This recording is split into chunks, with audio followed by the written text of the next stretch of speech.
Yo, yo, yo, what up, y'all? It's your boy Rob coming back at you once again with another live stream. So before we get started, you already know what to do. If you're not subscribed to the channel, make sure you hit the bell icon twice. Smash the like button, share this video out to all of your followers, and let's get it cracking. All right. So shout out to everybody who is in the building early. It's good to see each and every one of you guys. We're going to do a sound check. If you guys can hear me okay, please make sure you give me a thumbs up or a radiation emoji in the chat. If you guys cannot hear me, then give me a thumbs down or an angry face. I'm going to shout out everybody that's in the building early. We got Katsy in the building. We got Brooklyn Queen 125 in the house. We got Shamika Gray up in here. We got Carla Locker. Shout out to Carla. We got Sybil in the building. We got my man Lehman Lucas. And we got Percy Earl III. Shout out to Percy Earl III. All right. So let's get it. All right. What we're going to be talking about today are some very interesting dynamics that are going on overseas.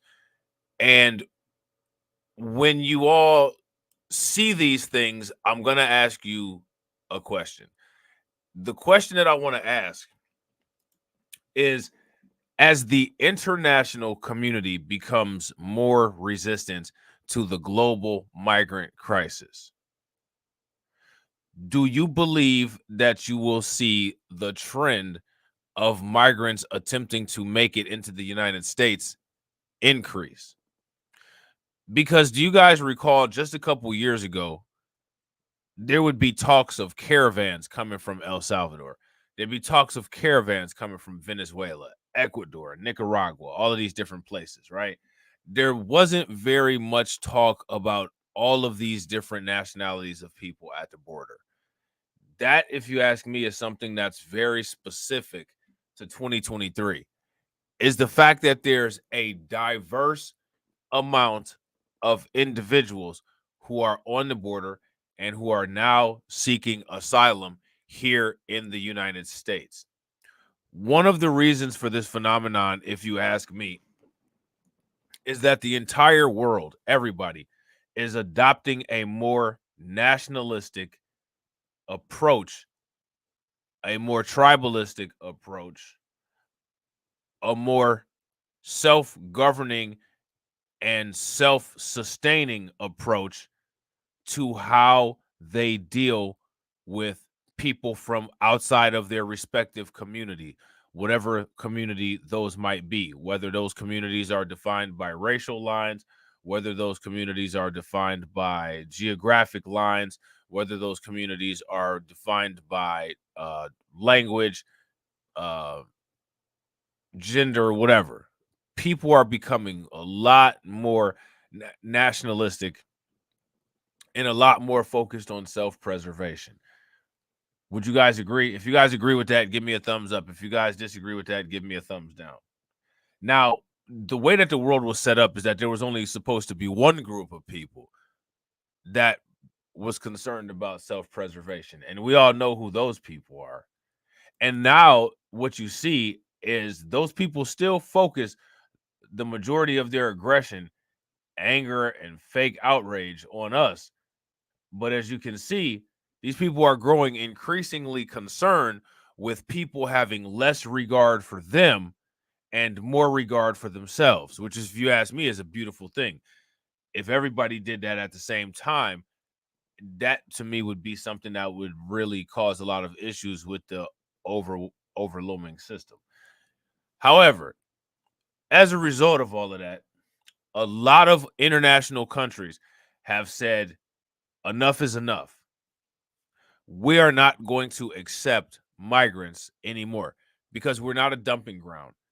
And also, we don't have the resources to be able to service our own populations, let alone now we're going to be expected to service these communities of people as they come here by the droves. We don't even know if dealing with that situation is sustainable or not. And so what you see now is there are some members in Congress of these different nations who are fighting and who are upset with the main politicians because they feel like they've been sold out on immigration. They feel like they've been thrown under the bus. And then what you see with some of the other ones is you see those people in the population doing the same thing, like what we talked about is going on in Ireland and how people reacted to that stabbing. Okay. An example of this is something that's going on in France. Now, I want to ask you guys, how many people know what's going on with France as far as their immigration policy?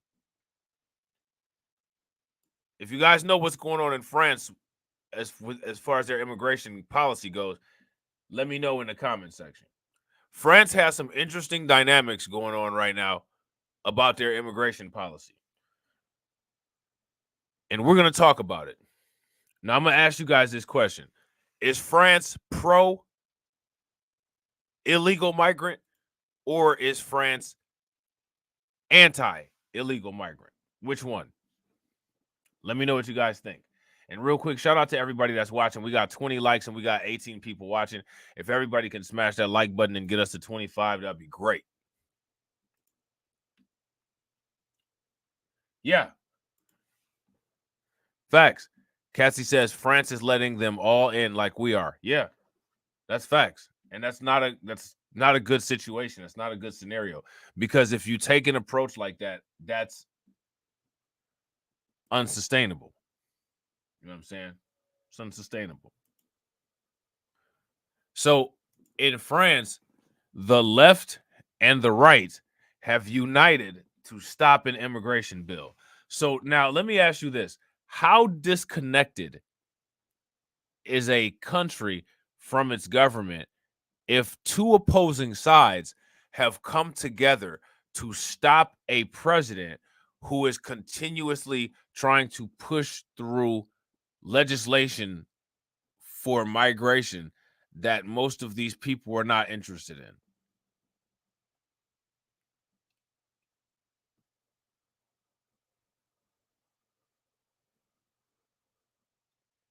That's my question. Okay. Let me know what you guys think. So now here it says a key immigration reform bill supported by French President Emmanuel Macron has been defeated. So I want you guys to pay very close attention as we parallel and we look at the United States and we compare what's going on in the United States to what's going on in these other places in the world. Pay close attention to how the governors and the presidents, those are the people, the prime ministers, those are the people who are pushing for a lot of this stuff. But the rest of the government, in most cases, over here we got shills. But in most cases, the rest of the government, they're not really into this. They don't want this to occur. You know what I'm saying? So now here it says MPs from the far right, far left, and moderate right and left voted on Monday to reject the bill. The government says the bill aims to both control immigration and better integrate migrants. So this is kind of like a half conservative, half liberal policy.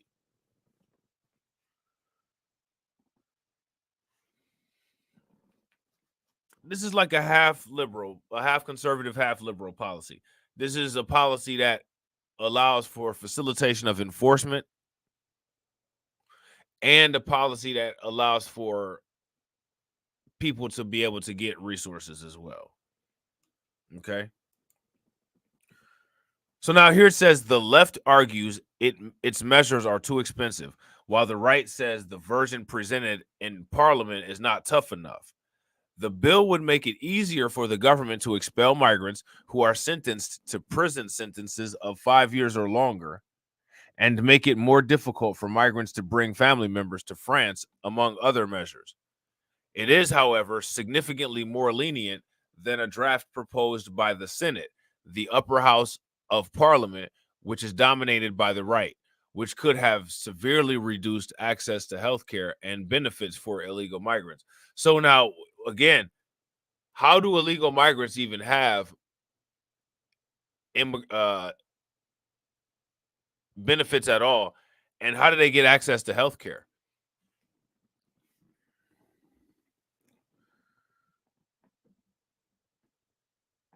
See, one of the reasons why a lot of these migrants have been coming to these countries is because, like Grind and Motivate says, they offer gifts. Lots of gifts. Getting access to healthcare and not having any documents, that's a gift. Housing, that's a gift.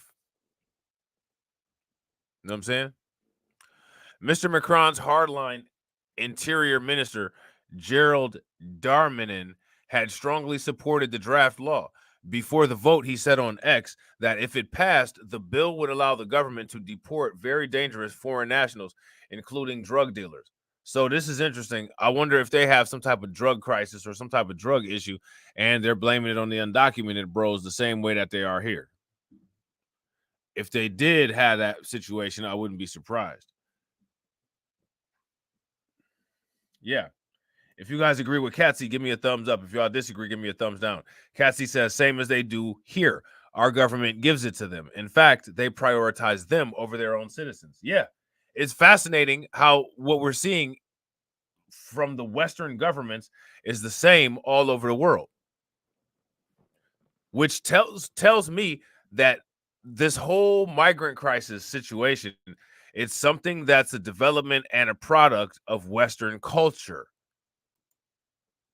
Now, what that means, I don't know. I couldn't tell you. I can only tell you the pattern that I see. Shout out to my man, Win Loser Rug. They got gifts. They got lots of gifts, bro. Gifts and dinero. Gifts and dinero. You know what I'm saying? So now here it says, but his efforts to convince opposition MPs to back him failed when desperate factions voted for a motion to reject the bill. MPs from the far right National Rally joined those from the far left France Unbowed, the right-wing Republicans, and smaller parties to defeat the government. So again, this is the kind of stuff that I be talking about, and it can absolutely happen. Shout out to KO Get Fit. Shout out to Win Loser Rug. Yo, if y'all ain't see Grind and Motivate's video that he did about the migrant crisis, he did an excellent video on his channel, a live stream last night. So make sure y'all go check it out. Run them numbers up over there. You know what I'm saying? Dinero. Yeah, the dinero. They're trying to get that chingo. You know what I'm saying? So now here it says before the vote, Arthur Delaporte, an MP for the center-left Socialist Party, said his party would vote against the bill as it was unjust and scandalous and a threat to freedom.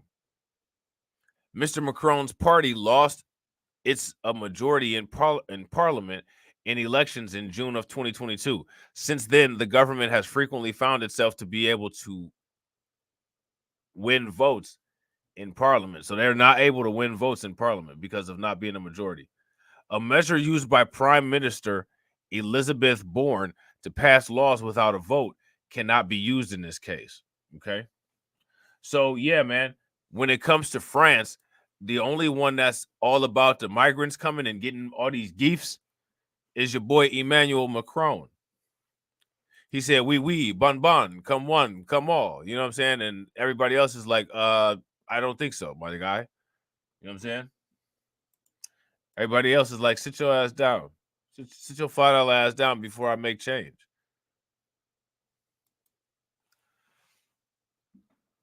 In the UK, it's getting so bad with the tensions with the immigration system that the politicians there are running the risk of losing their power if they don't finesse these things right. You know, they got the Rwanda plan over there where they plan on sending a whole bunch of people back to Rwanda, and Rwanda's going to take them all in. Rwanda's going to take all these people that was illegally in the UK in over there in that country so that that country can get destroyed.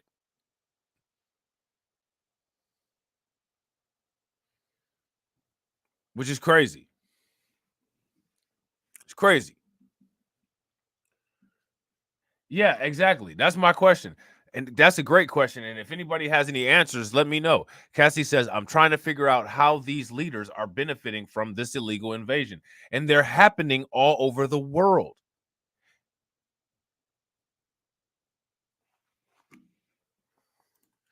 Shamika says they have no problem with the migrants from Ukraine, though. Facts. What you should do is look up how the UK accepted tons of migrants from Ukraine. They took in a whole slew of Ukrainian migrants. You know what I'm saying, during the war. Rishi Sunak's authority on the line over Rwanda vote. Okay. So I don't know if you guys listened to Professor Black Truth's Morning of Truth that he did. I want to say it was either yesterday or a couple days ago, but he mentioned Suella Braverman and Rishi Sunak. That's who these guys are. This is Rishi. Okay. Wooed in person, wooed over the phone, wooed over the airwaves. The government is embarking on a persuasion job, the likes of which we've not seen since Rishi Sunak became prime minister. MPs are being tracked down physically to make sure they are around to vote later, and MPs are being tracked down politically to make sure ministers know how they're intending to vote. So they're on a massive data gathering campaign.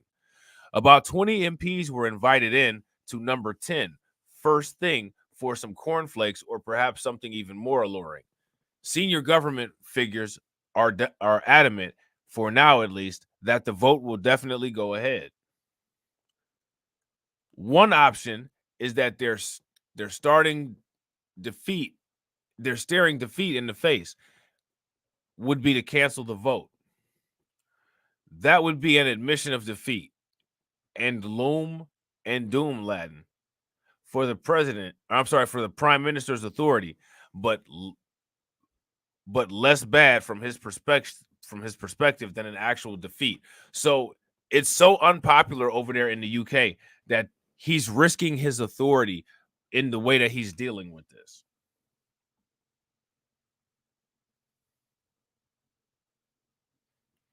Okay. He's risking his authority in the way that he's dealing with this. Let me know if you guys can see this okay. I'll make it a little bit bigger.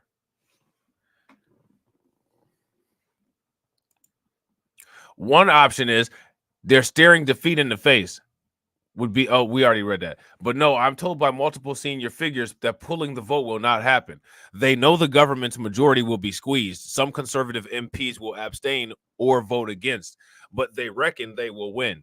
One Tory insider reckons north of 20 of their colleagues will rebel. Were that number to vote against rather than abstain, things would be getting mighty tight for the government. And rebels reckon they have the numbers to defeat the government. And that's why every vote counts. The Conservatives have been courting Northern Ireland's Democratic Unionist Party. Would they lend them a hand? The DUP are keeping their powder dry for now, seeing what leverage they may be able to extract. So I want you guys to pay very close attention, because what's going on right here, this is wheeling and dealing. This is these people being proactive, using their political system to try to come up with means of stopping this vote so that they can get things back to the status quo that they want, which is their immigration at a controllable level. If you guys can see that going on here, give me a thumbs up. If you guys don't see that going on here, then give me a thumbs down. The DUP, okay, and MPs on the International Development Committee have missed out on a trip to the Caribbean, of all places. The visit was canceled because the government whips refused to grant permission for MPs to miss Tuesday's vote. Jeopardy is in the air at Westminster, even if the MP's plane to Barbados isn't. The government's Rwanda plan and Rishi Sunak's authority are on the line. All right. So if this Rwanda plan does not work for the UK, Rishi Sunak's authority is definitely up for grabs. Okay. So next we go back to France. And what we're talking about here is Macron's immigration bill at the mercy of the French parliament without a majority. So they're completely outnumbered, right? Like nobody wants any of these policies, but they're thinking that they got some type of chance. They're thinking that they got a miracle of a chance, but it's not going to happen unless they put into place some means to where they can kind of just illegally force this onto people. And I agree. That's that whole, out of the ashes, and the phoenix comes up, you know what I'm saying? The eagle on the back of the dollar bill type nonsense. Because this stuff has all already happened, you know what I'm saying? But people just don't know it. They think that this whole thing is like some type of new formula, you know what I'm saying? But it's really not. It's just life on a repeat, you know what I'm saying? With some technology enhancements here or there. So now here it says Macron's immigration bill at the mercy of French parliament without majority. Okay. French lawmakers will decide on Monday whether to cut short any debate on the government's immigration bill, which would effectively send flagship legislation back to the drawing board. The immigration bill has been a key plank of President Emmanuel Macron's attempts to show he can be tougher on law and order issues while keeping France's doors open to foreign workers who can help the French economy. The countries of the West have the best economies in the world. Would you guys agree? The America, the UK, Canada, France, these are countries that have the best economy in the world. I don't think that there's very much that migrant workers can do to improve our economy. We're not a factory economy. We're a service economy where you have to have specialized understandings of things. Okay.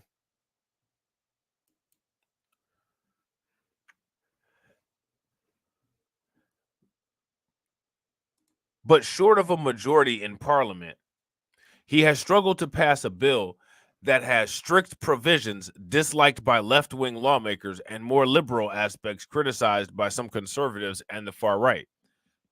Opposition parties, such as the Conservatives less Republicans, are under pressure to approve a bill that broadly reflects their party's long-standing positions on immigration, but they are reluctant to hand the government a political victory.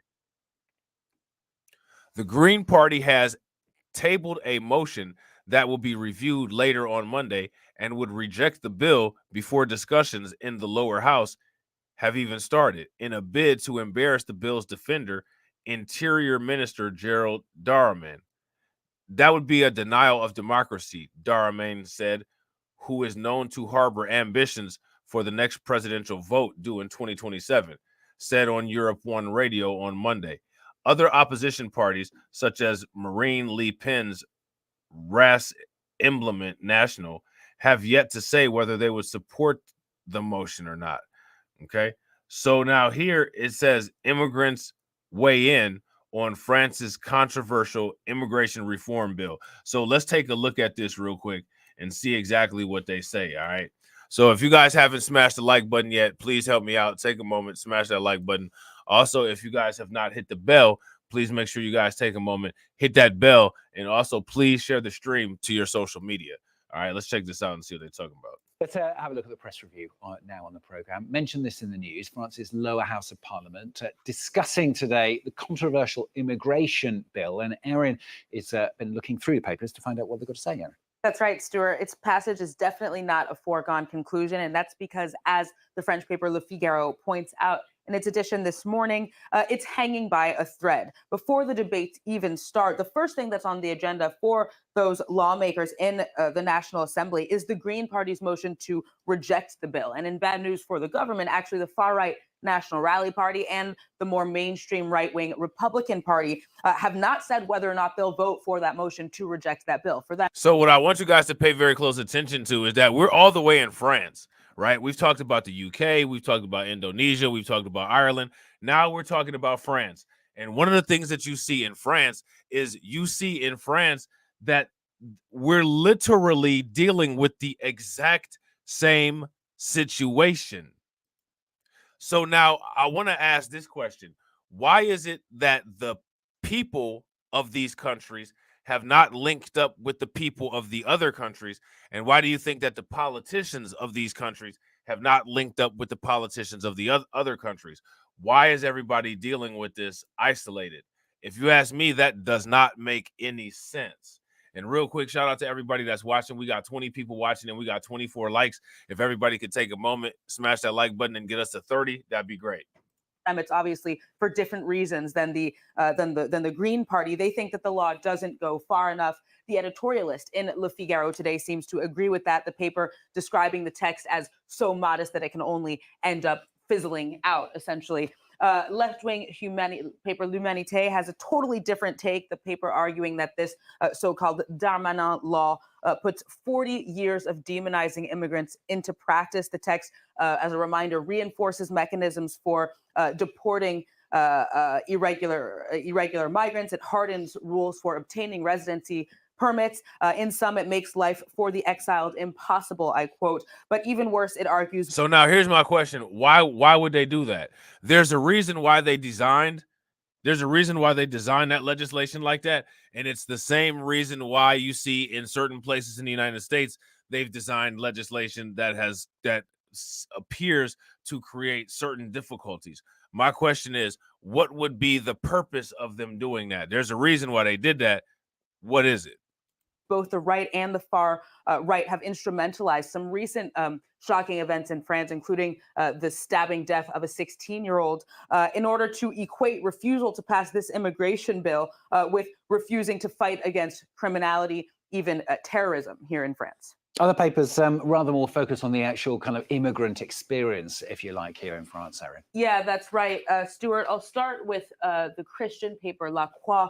Under the headline Words from Immigrants, it chooses to focus on those who are, of course, the most affected by this law, the immigrants themselves. Now, they've chosen 4 different profiles of immigrants in this spread this morning: an undocumented immigrant, a single mother, a health worker, and a French citizen who is the child of immigrant parents. It's a multifaceted look then at what the immigrant experience looks like in France. Some of the main takeaways center on the very complex administrative hurdles that people have to go through in order to obtain documentation, even when they've been working here for decades, contributing to the social security system. The importance of the immigrant workforce, again, including the undocumented immigrant workforce, to numerous sectors across France, including public transport. And then, of course, this feeling that they constantly have to prove themselves, to prove that they're worthy of staying here in France. Now, Libération, for its part, actually chose to focus on. I'm not trying to be funny or anything, but like, if you want to come to France, or if you want to come to any party for that, or any country for that matter, if you ask me, if you want to come to that country, you do need to prove yourself. Like, to me, it should not be looked at as an issue that people have requirements and standards of people proving themselves. That's the whole point of being documented or having some type of document. And that's a lot of the apprehension and fear that people have about the undocumented bros. The fact that they're saying that it's somewhat of an issue to have to prove yourself, that's kind of suspect. If you guys agree with that, give me a thumbs up. If you guys disagree, give me a thumbs down.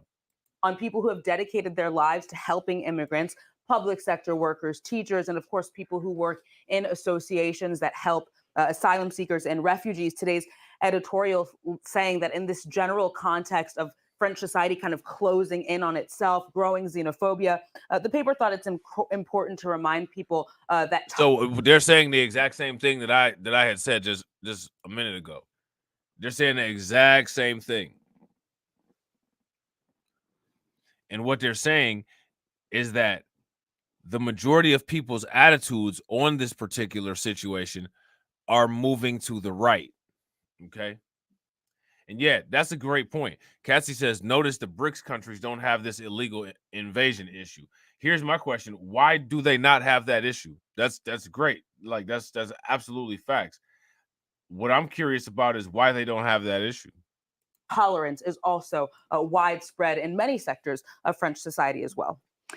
Let's change gears now. There's more fallout from last week's congressional grilling of university presidents about anti-Semitism, if I can say it, anti-Semitism on campuses in the US, Erin. That's right. The head of the University of Pennsylvania, Elizabeth. Hold on. Did that dude did he just swear? grilling of university presidents about anti-Semitism, if I can say it, Yeah, he did. Did you guys catch that? Let's change gears now. There's more fallout from last week's congressional grilling of university presidents about anti-Semitism, if I can say it, Hey, did y'all hear? Homeboy swore on the news, and they took this news clip and posted it on the website. That's wild. That's hilarious. Let's change gears now. There's more fallout from last week's congressional grilling of university presidents about anti-Semitism, if I can say it, anti-Semitism on campuses in the US, Erin. That's right. The head of the University of Pennsylvania, Elizabeth McGill, resigned. If you're watching this video on the replay, make sure that you comment below if you heard this newscaster swear. I'm pretty damn sure I heard him swear.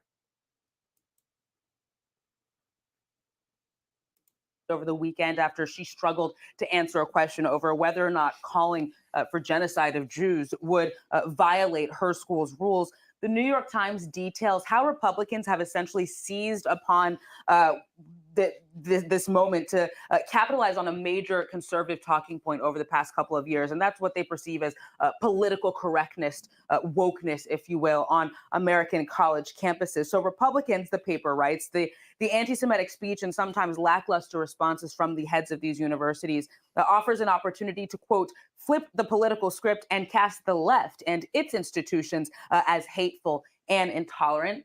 Today's analysis from the Wall Street Journal really kind of illustrates that point. The paper saying that questioning session last week shows that anti-Semitism is just a symptom of a much deeper problem on American campuses, according to the Wall Street Journal. The paper saying that because Jewish students are seen in the progressive canon as white oppressors and colonizers, it is not a clear campus violation to call for murdering Jews because it depends on the context. That piece arguing, I quote, of Man, what do you guys think about that? This is wild right here. As hateful and intolerant. Today's analysis from the Wall Street Journal really kind of illustrates that point. The paper saying that questioning session last week shows that anti-Semitism is just a symptom of a much deeper problem on American campuses, according to the Wall Street Journal. The paper saying that because Jewish students are seen in the progressive canon as white oppressors and colonizers, it is not a clear campus violation to call for murdering Jews because it depends on the context. That piece arguing, I quote, of course, and that quote about the context is also taken from the questioning session, one of those university heads before congressional leaders last week. And then finally, for the Washington Post, McGill's departure really adds fuel to the flames of the debate about. So now here goes my question for people.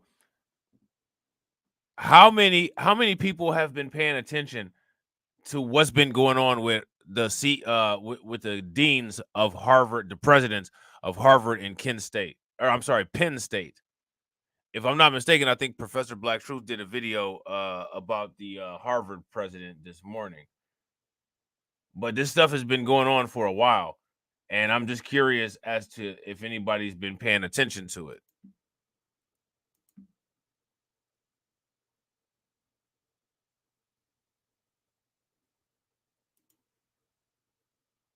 Out free speech. We're going to talk about it eventually. I just got a whole bunch of immigration stuff to get through. And then once we get through the immigration stuff, we're going to have to trail back and talk about that, which we will, because there's a lot of deep-seated issues going on there. And real quick, shout out to everybody that's watching, man. We got 27 people watching. If everybody could do me a favor and smash that like button. Also, if you guys can hit the bell and please share the stream to your social media, that'd be great. And also, if you're not subscribed to the channel, make sure that you subscribe. We're getting close to 500 subscribers. Trying to get that 500 by the end of the year. I think we can do it. So help us do it and smash that like button. Smash that bell too. On college campuses and when or even how these universities should restrict it. Some see McGill's expulsion then as a loss for free speech, arguing that it will endanger both students and professors' rights to speak their minds, especially as donors and even politicians now are clearly starting to wield their influence more to shape the code of conduct on campuses and in many cases on private campuses. Erin's found a piece for us today about an increase in political repression. This is in Russia. Yeah, that's right. This is in today's edition of Le Monde, the French paper, speaking to dozens of simple citizens who are now political prisoners because of their comments largely on Russia's war on Ukraine. This is some 300 people that have been sentenced to prison terms for as many as 25 years. Now, see, now people talk about cancel culture. That right there, now that's cancel culture.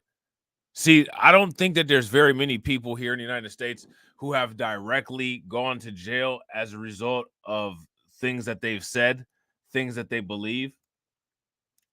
That right there, what they just discussed, that's an example of that.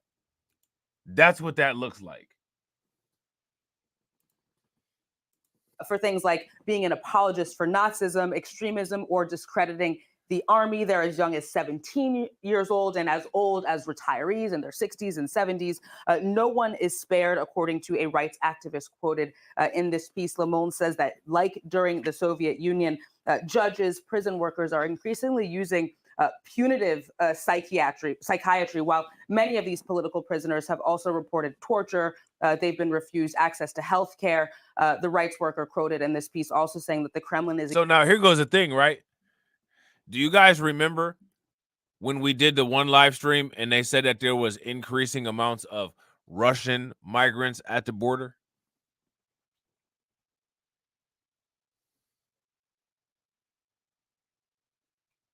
You guys remember that? There was increasing amounts of Russians on the border. The reason why I'm asking about that is because here's a clear-cut example of some of that quote-unquote persecution that they talk about, and that could be one of the reasons, in addition to many reasons, that those people would justify attempting to come to the United States to try to get asylum. You know what I'm saying? Engaged then in two wars, one against an outside force, Ukraine, and one against its very own citizens and all of those who are resisting that war in Ukraine.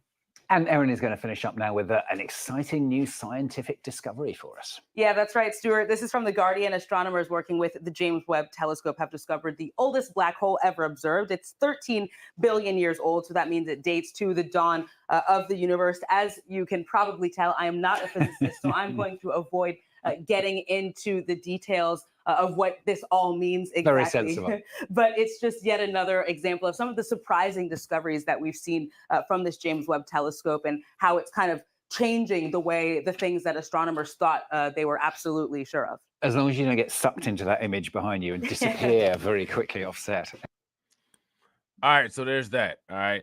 So now here it says the parliamentary session opens at 1500 GMT when lawmakers will vote on the green motion. If it is not rejected and the outcome at this stage is not clear, debates over the substance of the plan will start. If the debate is halted by the vote, the government could decide to send it back to the Senate, where it has already been approved and toughened. It could also set up a joint committee of senators and deputies tasked with finding compromise, or it could pull the bill, which is unlikely. Even if debate is allowed, the legislation could still fail or be amended down the line. The government has presented the bill as essential to expel foreign criminals more easily. So now here's the question. Why would it be difficult for them to expel foreign criminals? Why would that be the case? Why have they not created all of this legislation and everything governing migration and immigration with pre-made loopholes or pre-made remedies to be able to easily deal with immigrant criminals? Everywhere seems to be susceptible to the same vulnerability.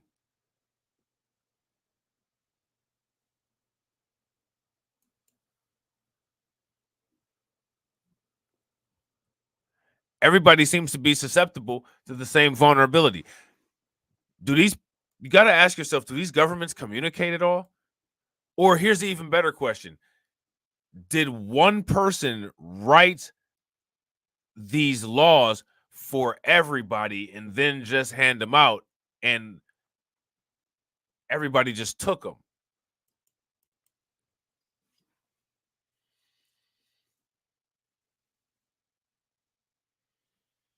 That's the question.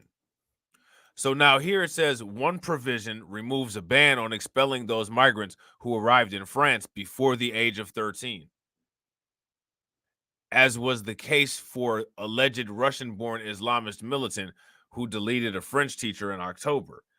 Other provisions that have been hotly debated are whether non-EU migrants should continue to get access to free medical coverage in France, as well as the government's aim to facilitate legislation of workers in industries suffering from labor shortages, such as cafes and restaurants. So now I want to ask you guys this question, because to me, this is something that's extremely common sense. But for some reason, common sense ain't common. So we have to ask ourselves these questions. Why would non-EU migrants get access to free medical coverage? Why would that happen? I don't think that non-EU migrants should get access to free medical coverage. I think that only citizens of EU countries and migrants of one country from another country within the EU should be able to get that health insurance. I don't think that other people should be able to get it. To me, that's a common sense situation. But for some reason, somebody made the decision to give everybody, including the people that do not pay taxes, free health care. That sounds like an all-American decision. That sounds like an all-American Joe Biden administration decision, but it's a decision that we see going on overseas. Other provisions that have been hotly debated are whether non-EU migrants should continue to get access to free medical coverage in France, as well as the government's aim to facilitate the legislation of workers in industries suffering from labor shortages, such as cafes and restaurants. All right. Now, here's my thing. When it comes to all of this immigration policy, I don't think anything is going to happen. I don't think anything is going to happen at all. I think what's going to end up happening is that this is going to be something that stretches on and stretches on and stretches on and stretches on and stretches on until it causes irreversible damage. And then once the irreversible damage is caused, they're going to use that state of emergency that irreversible damage has caused to try to force us to change our political or policy expectations and beliefs. That's what I think is going to end up happening. You guys remember this? We talked about this last time. 300 Rohingya Muslims fleeing Myanmar, and they arrived in Indonesia's Aceh region after weeks at sea. Now, we read this already, or we didn't read this one, but we talked about this very scenario right here. Okay? This is wild.